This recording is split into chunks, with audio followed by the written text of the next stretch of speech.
Hello and welcome to The Exchange, and thank you very much for finding us. And the us in this instance is, as you can see, two of us. And the important one is the man who's been in charge of keeping an eye on Wales's public spending for nearly the past 8 years, trying to make sure as Auditor General that your taxes and mine and so much more is spent well in Wales, and that if it isn't, and I'm afraid to say that sometimes it isn't, that he does something about it. He is Adrian Crompton. Welcome, Adrian. Diolch. And I'm Betsan Powys, a political commentator who's relied on Adrian's knowledge of how things are done in Wales very many times over the past few years. So it's very good to be here. And after, well, it'll be a good 8 years next summer, Adrian, you're off. That's right. I hope it's been a good 8 years. But yes, I finished next July. It's an 8-year appointment. And so, just welcoming the chance really to reflect on all that I've seen and learned over the last 7.5 years. And are you already thinking ahead to your plans for post 8 years? Well, at the moment, very much in the thinking stage. My priority at the moment seems to be learning the banjo, which was a present for my birthday a couple of months ago. And that's eating up quite a lot of my spare time. But I'm sure I hope I'll be able to move on and do something else more serious as well. But that means for the next podcast, you can play us out. Well, I hope. So you need to practice. That really is a niche audience. But the plan now, just for you to know what our plans are, for 4 fairly short and sharp episodes of this podcast, and is to give you, Adrian, a chance to say some things that you feel need saying before you go. So this is a one-off series, a treat for the listeners, we hope. So if you've ever wondered where your money's spent, how your money is spent, if you have a view on that, if you've wondered why Wales's public services aren't always doing brilliantly, if they're not doing better, if you're hoping to get your hands on power next May and want ideas on how to tackle Wales's public spending challenges, get that out, you're going to hear that a few times, then this podcast is for you, we hope. So we're going to start with an idea of just how much money we're talking about in Wales, who gets what, how it's spent. Second episode, we'll spell out the challenges. In the third, I'm warning you now, we're going to have a stab at the solutions. And then if all goes well, we'll record a short fourth episode with a look to the future. So I hope that sounds like a plan. Good. So let's start at our feet then and start making you work and say, when we say public services in Wales, when you hear that on the news, what are we talking about? Who are we talking about? OK. So as Auditor General, I oversee the expenditure and the performance and governance of pretty much the entirety of the devolved Welsh public sector, plus a few other bits. So what that means in practice is organisations that spend about £28 billion of taxpayers' money. That's almost a third of Welsh GDP. So very, very significant sums. Well, that's going to be spelled out, isn't it? Because these days, a million, a billion, I'm not sure it means much to us anymore. A billion is a lot of money. And 28 billion is a whole lot more. Exactly. So within my remit is oversight of all of the organisations that make up the devolved Welsh public sector. So that's the Welsh Government and the Senedd themselves, through all parts of the NHS, all of the local government sphere, an array of arm's-length bodies that are sponsored by the Welsh Government, fire, police authorities, the national parks, you name it, right down to the 730 or so town and community councils in Wales. So it's an amazing role with a kind of unique, privileged overview of the entirety from the very largest to the very smallest public organisation in Wales. And as a headline, if I were to ask you, OK, as you prepare to leave, how are you leaving things? You know, how are our public services these days? Because people who will be listening, I'm sure, will hear about them every day and the problems they face. So how are they doing? I think quite a lot of what we will talk about over the course of these episodes will be focusing on the things that aren't right or need improvement. I wouldn't want to lose sight though, of the bigger picture, I think our public services are remarkable, and we rely on them in every way, all day, every day, in hospitals, schools, the roads, the environment, our communities, everywhere.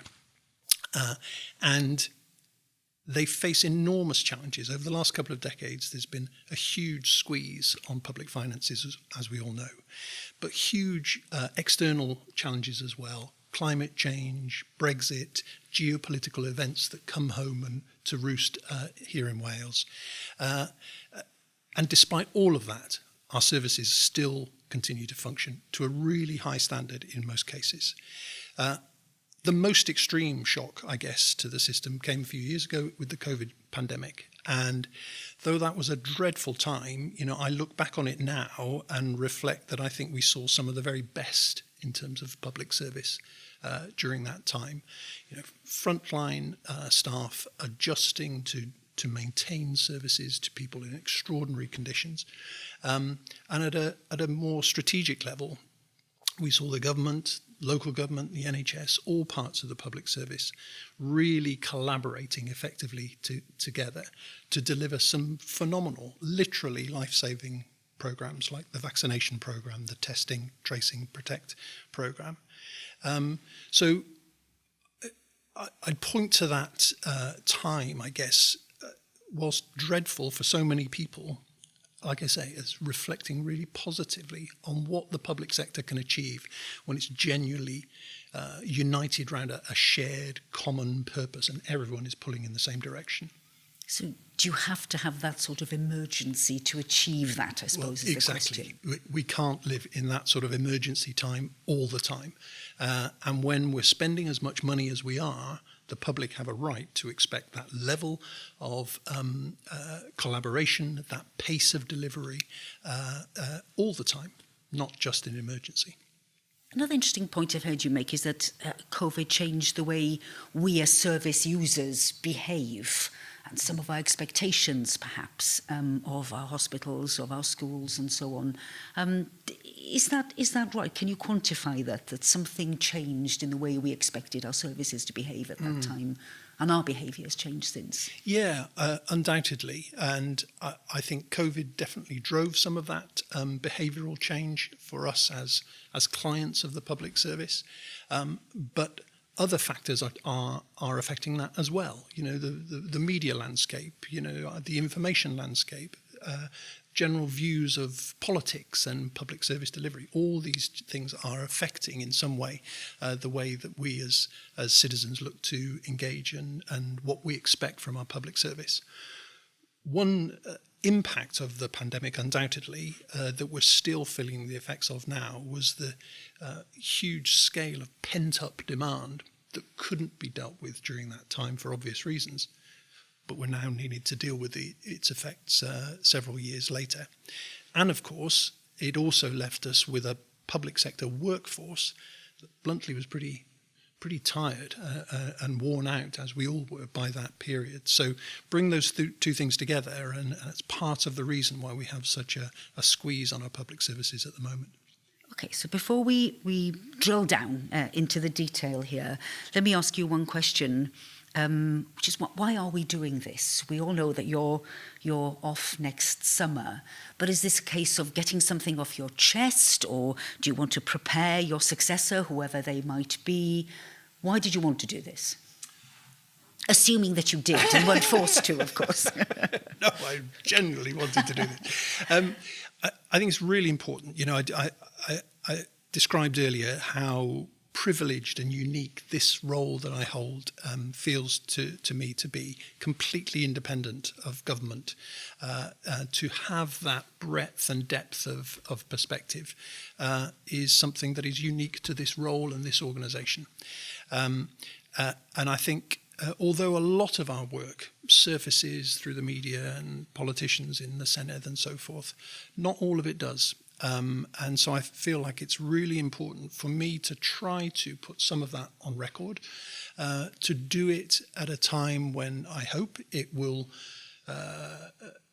provide a sort of starting point for my successor when they come in, But really importantly at this time, next year we're going to see a huge fundamental change in the Senedd.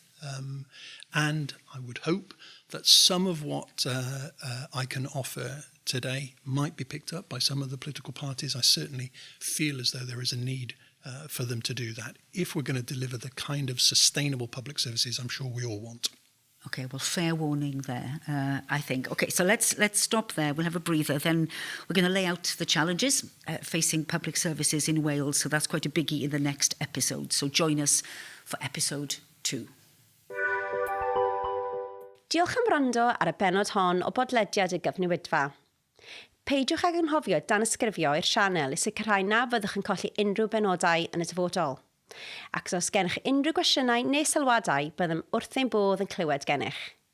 Am ragor o wybodaeth am unrhyw un o'r pynciau drafodwyd yn y bennod hon, ewch i'r disgrifiad neu ewch i'n gwefan archwilio.cymru. Thanks for tuning in to this episode of the Exchange podcast. Don't forget to subscribe to our channel to make sure you don't miss future episodes. And if you have any questions or thoughts, we'd love to hear from you. For more information about any of the topics discussed in this episode, check the description or visit our website at audit.wales.